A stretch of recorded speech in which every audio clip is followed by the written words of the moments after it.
आज जो मैं अनुभव लेने जा रहा हूँ, यह अनुभव एक ऐसे समय का है जब एक तांत्रिक ने ऐसी साधना की जिसके अनुभव से आप लोगों को साधना के दौरान होने वाले विभिन्न प्रकार के अनुभव और शक्तियों से सामना और कैसे शक्तियां प्रपंच रचती हैं, इन सभी के विषय में जानकारी प्राप्त होगी। और यह मेरा पहला एक ऐसा वीडियो है जो ऑडियो फॉर्म में आपको मिल रहा है, क्योंकि अभी तक मैं जो है वीडियो बनाता हूँ और ये पहला मैं एक ऐसा ऑडियो बना रहा हूँ जिसके माध्यम से आप लोगों को सुनकर आनंद आएगा। और इसके संबंध में लोगों ने मुझसे मांग भी की थी कि आप कोई पॉडकास्ट का वीडियो बनाइए। इसमें हमें आसानी होती है क्योंकि जो भी इसके दौरान एडिटिंग वगैरह नहीं करनी पड़ती तो समय बच जाता है। तो कहीं यात्रा वगैरह में जाने पर और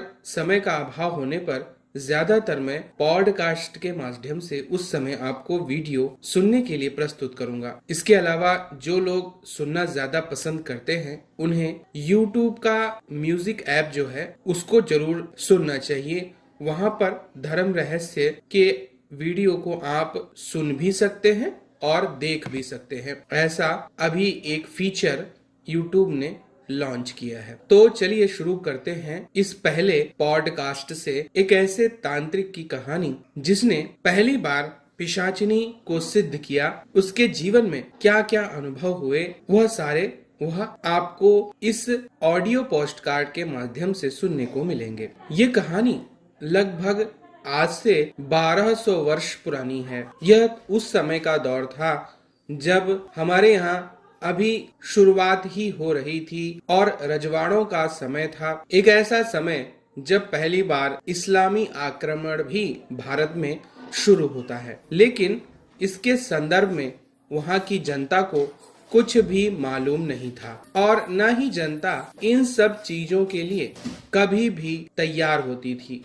उन्हें इस बात से कोई मतलब नहीं था कि उनका शासक कौन होगा। उन्हें तो सिर्फ उसके प्रति वफादार रहना है। इसी बहुत बड़ी बात का फायदा विदेशी आक्रमणकारियों ने उठाया था, क्योंकि वो ये बात जानते थे कि जनता में से कोई भी व्यक्ति कभी भी राजा नहीं बन सकता। केवल राजा का पुत्र ही राजा बनता है, और या फिर किसी दूसरे राजा का पुत्र जो वहां पर हमला करके कब्जा कर ले। इसी वजह से हमारे देश को गुलाम बनाने में बड़ी आसानी हुई, क्योंकि ऐसी मान्यताओं के कारण कोई भी व्यक्ति विरोध के लिए खड़ा ही नहीं हुआ। जो जैसा जी रहा था वह वैसा ही जीता रहा।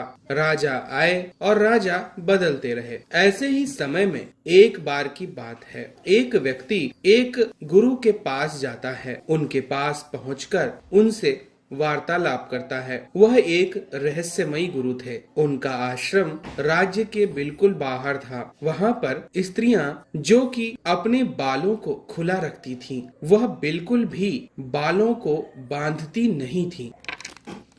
अपने बालों को आखिर वह क्यों नहीं बांधती थीं, यह एक सच में रहस्य है। लेकिन यह देखकर सारे लोग आश्चर्य में वहां पर आ जाते थे और उन गुरु के आश्रम में आकर अपनी अपनी समस्याओं को उन्हें बताया करते थे। लेकिन समस्या कभी भी अगर हल हो जाती तो फिर वह उन गुरु को दान और दक्षिणा भी देते थे। वहाँ के गुरु का यह भी कहना था कि समाज में कोई भी कन्या स्त्री अगर अकेली हो चुकी है तो वह उनके पास आ जाए, और अगर वह उनके पास आती है तो वह उसका पूरा समर्थन करेंगे, उसे अपने पास रखेंगे और उसे बस आश्रम में रहना है और गुरु के कार्यों को करते रहना है। इसी वजह से कई लोग वहाँ पर गलत कार्यों के लिए भी आते थे, लेकिन गुरु जी की सख्ती के कारण उनकी कोई भी योजना सफल नहीं होती थी। स्त्रियों को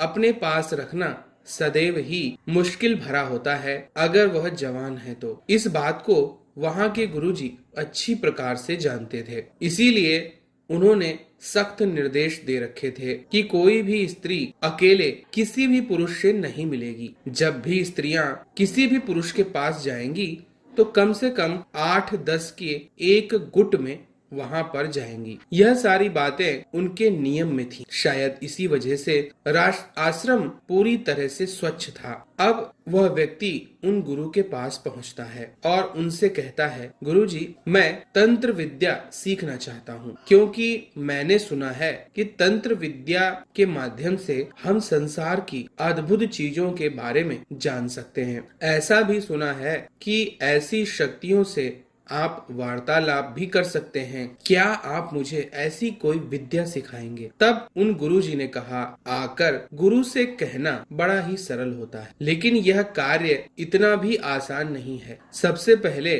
गुरु मंत्र की दीक्षा लो, जो कि मैं तुम्हें एक सात्विक मंत्र दूंगा। इसके माध्यम से मैं तुम्हें पवित्र करूंगा।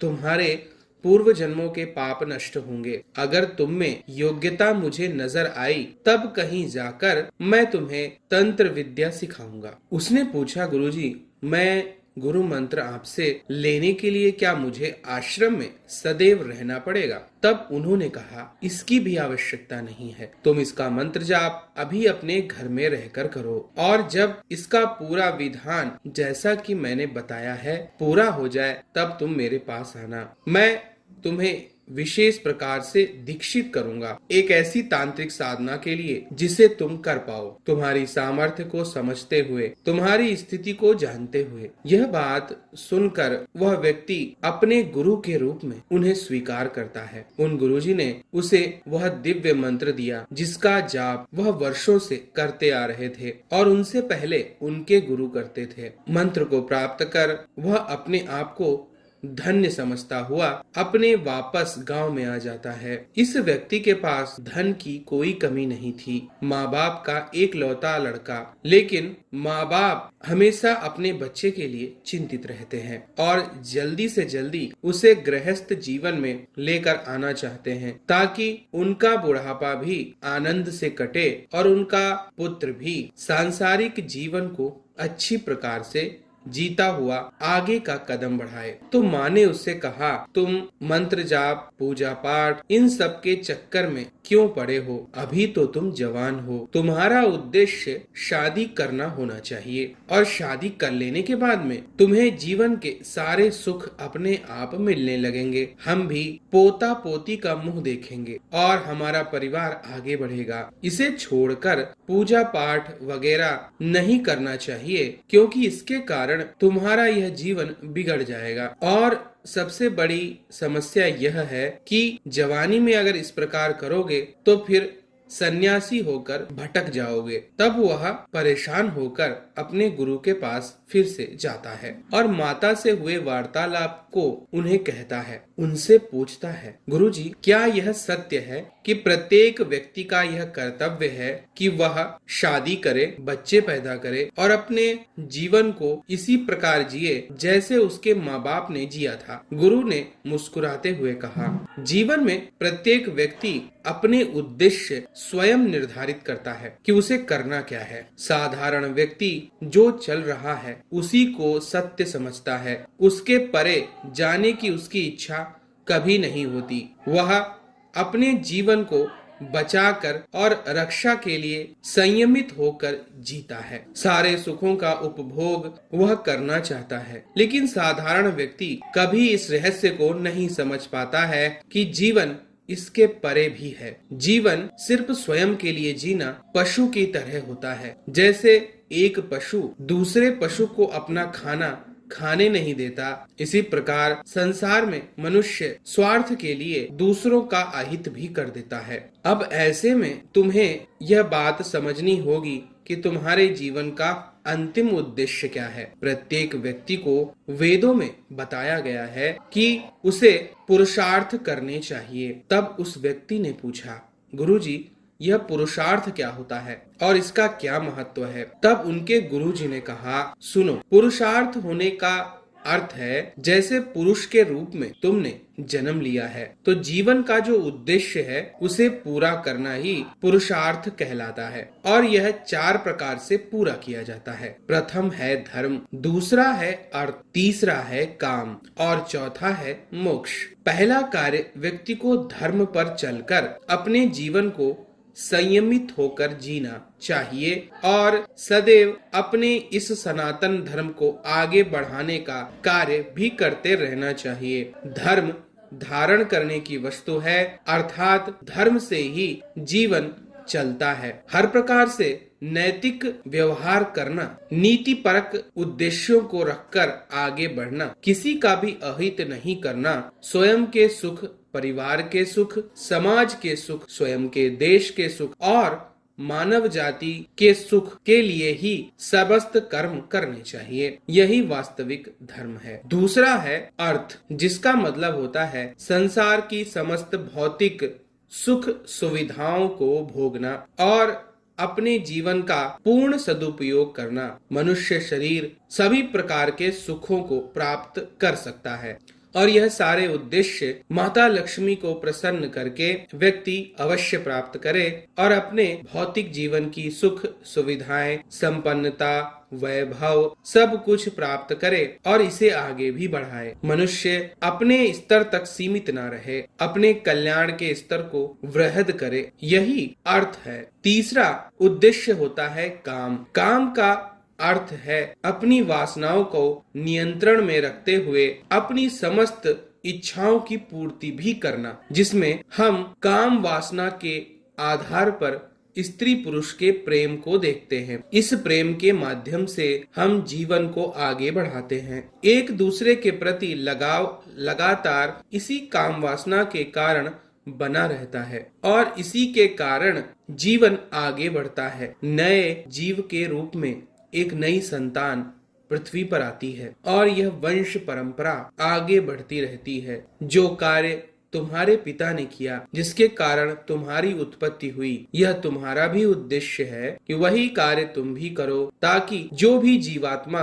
जन्म लेकर मुक्ति को प्राप्त करना चाहती है वह इस जीवन को आकर जिए और आगे बढ़ाए। उसे अच्छे संस्कार देते हुए आप उसकी मुक्ति का मार्ग प्रदर्शित कर सकते हैं। इसीलिए चौथा और महत्वपूर्ण होता है मोक्ष, जिसकी चर्चा कोई नहीं करना चाहता, लेकिन सबसे बड़ा और अंतिम उद्देश्य मोक्ष ही होता है। तुम्हारी माता शुरू के इन्हीं तीनों उद्देश्यों के लिए तुम्हें भाषण दे रही थी, लेकिन चौथे उद्देश्य के लिए कोई भी तैयार नहीं है। व्यक्ति बार बार यह भूल जाता है कि अंतिम सत्य मृत्यु ही है। आप चाहें कितना भी धन राशि, रुपया पैसा, बड़ी संपत्ति, पुत्र, स्त्रियां, वैभव सब कुछ प्राप्त कर ले, आप राजा की तरह जीवन जिए, किंतु अंतिम सत्य मृत्यु ही है। इस मृत्यु के बाद की अवस्था क्या होगी, इसका निर्धारण करना भी आपके ही हाथ में है। जैसे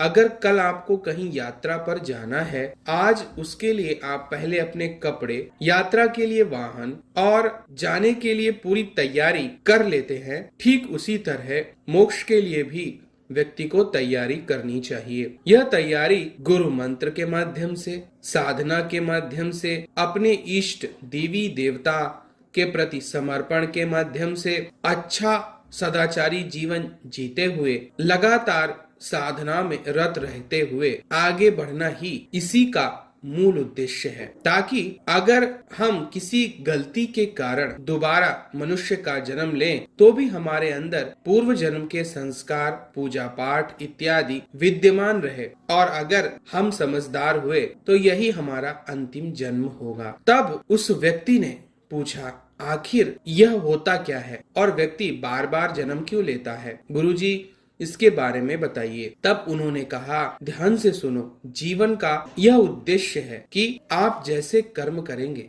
उसी के अनुरूप आपका आगे का भाग्य निर्मित होता जाता है, लेकिन इच्छाओं के कारण आगे आप उसी इच्छा को पूर्ति करने के लिए विभिन्न प्रकार के कर्म करते रहते हैं, लेकिन सारी इच्छाएं कभी पूरी नहीं हो सकती। यह अंतिम सत्य है। इन्हीं इच्छाओं के कारण बार बार व्यक्ति को जन्म लेना पड़ता है और फिर से आकर इस दुनिया के प्रपंच में फंसकर इन्हीं इच्छाओं के पीछे दौड़ते रहना पड़ता है। केवल साधना, उपासना, गुरु मंत्र का जाप इत्यादि के कारण हमारे अंदर वैराग्य आ जाता है और फिर अंतिम समय में भी हम विचलित नहीं होते। मृत्यु के समय हम अपने इष्ट को याद करते हैं, क्योंकि यह कहा जाता है कि जब अंतिम समय आता है तो पूरा जीवन आपके सामने फिर से लौट कर आता है और इसके कारण आप बहुत ज्यादा विचलित हो जाते हैं। आपको याद ही नहीं रहता कि इस समय आपको अपना ध्यान अपने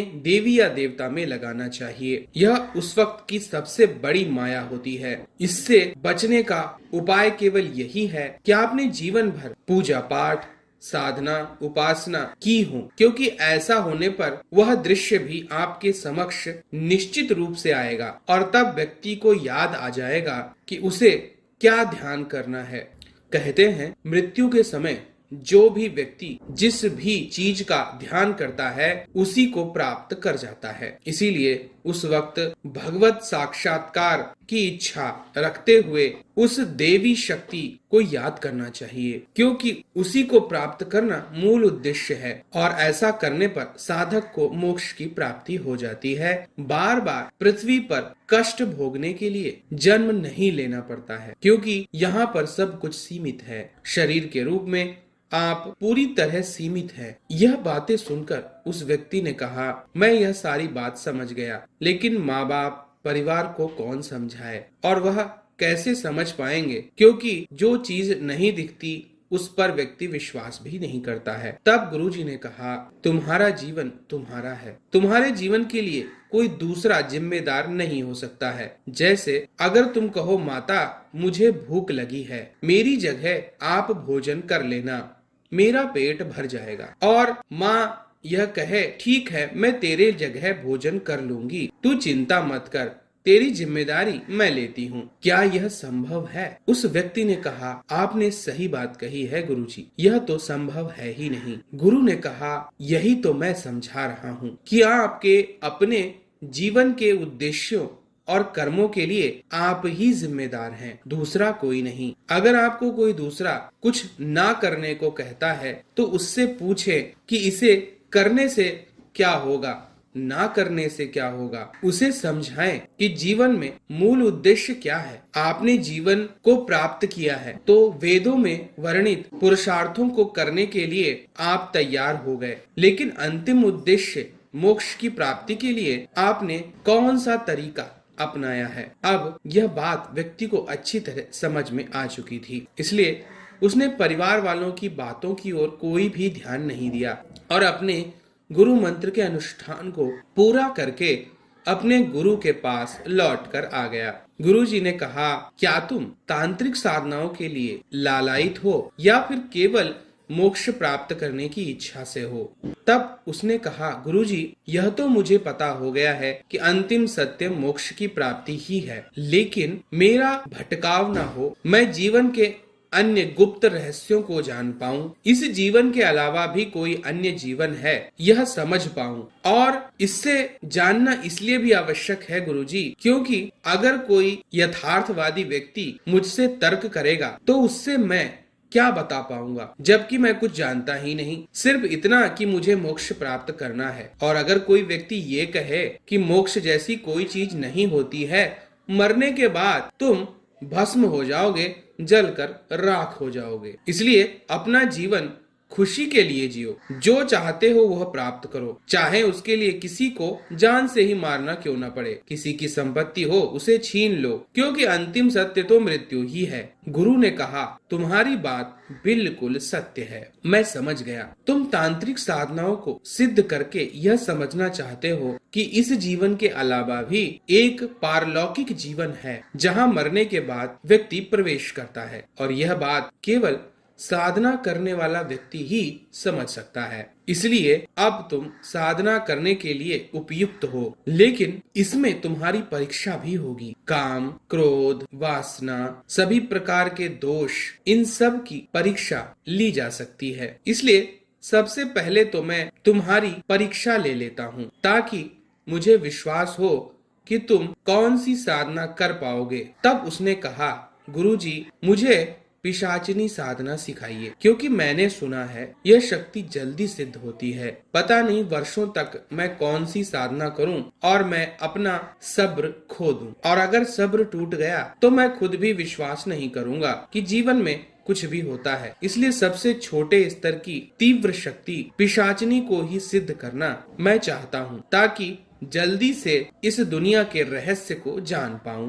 तब प्रेम पूर्वक गुरुजी ने कहा, इसलिए सबसे पहले मैं तुम्हारी भय की परीक्षा लूंगा, क्योंकि बाकी चीजें तो तुम स्वयं संभाल लोगे, लेकिन भय यानी कि डर सबसे बड़ा विषय है पिशाचनी साधनाओं में। यह शक्तियाँ बहुत भयानक होती हैं और अहित करने में तनिक सी भी देर नहीं लगाती हैं। इसीलिए आवश्यक हो जाता है कि तुम्हारी परीक्षा ली जाए। देखो, पास के ही शमशान भूमि में तुम्हें एक पूरी रात्रि गुजारनी होगी, और यह रात अमावस की रात होगी, क्योंकि इस दिन बुरी शक्तियाँ जागृत रहती हैं। जाओ और शमशान में जाकर विश्राम करते हुए सो जाओ। अगले दिन सुबह मेरे पास आना। जो अनुभव हुआ मेरे अतिरिक्त किसी अन्य को नहीं बताना, क्योंकि ऐसा करने से आपकी प्रक्रिया दूषित हो जाती है। तब उस व्यक्ति ने कहा, ठीक है, आपने सही कहा, लेकिन गुरुजी, माना कि मैं शमशान भूमि में रात को जाऊंगा, लेकिन वहाँ मेरी रक्षा कौन करेगा? तब गुरुजी ने कहा,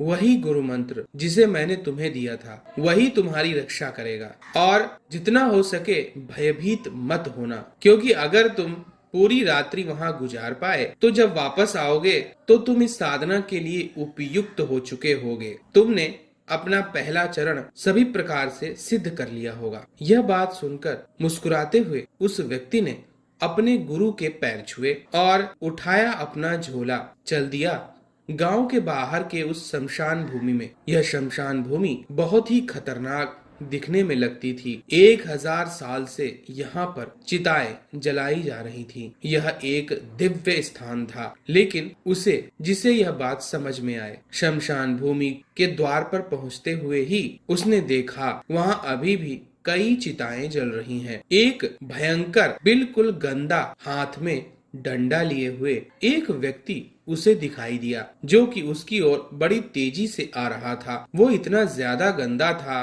कि उससे दूर से ही बदबू आ रही थी। वह काला भुजंग व्यक्ति, जिसकी आंखें लाल लाल थीं, शरीर काला दिखता था, उसके पास पहुंच गया, जिसे देखकर एक क्षण के लिए तो व्यक्ति डर गया। आगे क्या हुआ जानेंगे इस घटना के अगले भाग के अगले पार्ट में। तो अगर आज का यह वीडियो पॉडकास्ट आपको पसंद आया हो तो लाइक करें, शेयर करें, सब्सक्राइब करें। आपका दिन मंगलमय हो। जय मां पराशक्ति।